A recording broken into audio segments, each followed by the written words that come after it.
In 1970, a new band formed in the Cincinnati area under the name Pure Prairie League.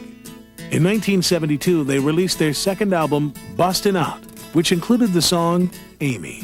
It was released and didn't really do anything in the beginning. They released Amy as a single and nothing happened. Yeah, what happened after that was Craig was in jail.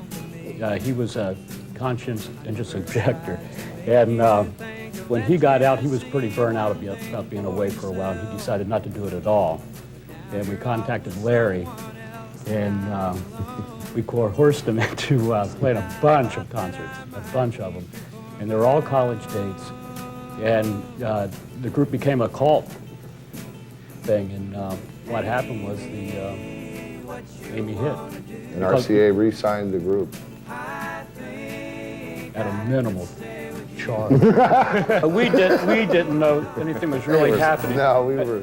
What cinched it for me was I talked to my parents one morning. We were on the road, and they said, "Guess what?"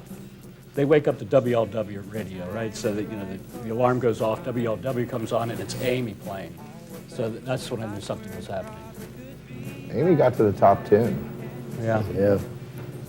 I think there were only 3 tunes that got into the top 20 from Pure Prairie League altogether. Amy, 2-Lane Highway, and Let Me Love You Tonight. Yeah, it was college heaven. I mean, we went to every campus on this continent, including Canada. We really were doing some traveling, about 250 or 60 days a year, and all of them one-nighters. And, we were so young. It was easy. For the first year and a half, then it started. 45 towns in 43 days. Yeah. It was absolutely wonderful. Actually, when I joined the band, they were already established, and I came into it in a real good time. It was peaches and cream for me, because I came out of a local band here in town, and all of a sudden, the jet set. It was neat. Moved directly to Hollywood and spent all my money. Well, when you're young, you think everything's going to last forever. You know, Pure Prairie League has always had a... the revolving door is so easy to use. In 1980, we had figured that there had been over 100 members. And there were over 100 people that had played, whether on album cuts or whatever, but over 100 people had played with Pure Prairie League. Now, Vince Gill's getting into the group was a real fluke. We were having auditions to replace Larry and Timmy. This one guy had his buddy bring him over, and he sat in, and he was okay. And then his buddy picked up a guitar and started dueling around on it. And so we picked up our instruments and was playing with him, and we started playing and playing and playing. It was Vince Gill. And so at the end of the little jam session we had, we said, "You want a job?" And that's how that happened. In the early 90s, brothers Tim and Larry Goshorn started playing again around Cincinnati. One night, former Pure Prairie League drummer Billy Hines joined them on stage. Being away from it was great.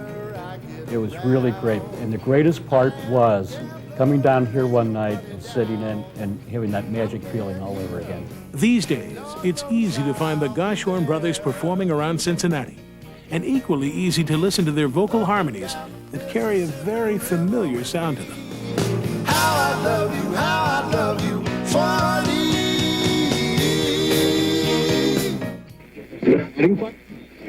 I'm Robin Wood, and I did mornings on the WBBN Dawn Patrol from 1975 till 1985, and then I had a baby. Da-da! Let's face it, friends, I haven't recovered from that delivery yet, But, you'd think you would have. I mean, geez, we spent 10 very happy years together. Oh, happy. Well, rock and roll changed, things changed, so we changed. Now I'm doing mornings on the Point, playing rock and roll oldies. Which somehow seems so very appropriate, don't you think? Hey. You gotta admit you miss this. You miss it. I miss you bringing me donuts and coffee every morning. It's true. I got pretty good at that, because You did. you got to realize they didn't hire me for what I do on the radio. You're right. Coming up later on Cincinnati's Rock Legends, the 80s make way for Midnight Star to go double platinum, and Calloway strikes it rich with I Wanna Be Rich. But first, the local rock and roll story that shocked the nation.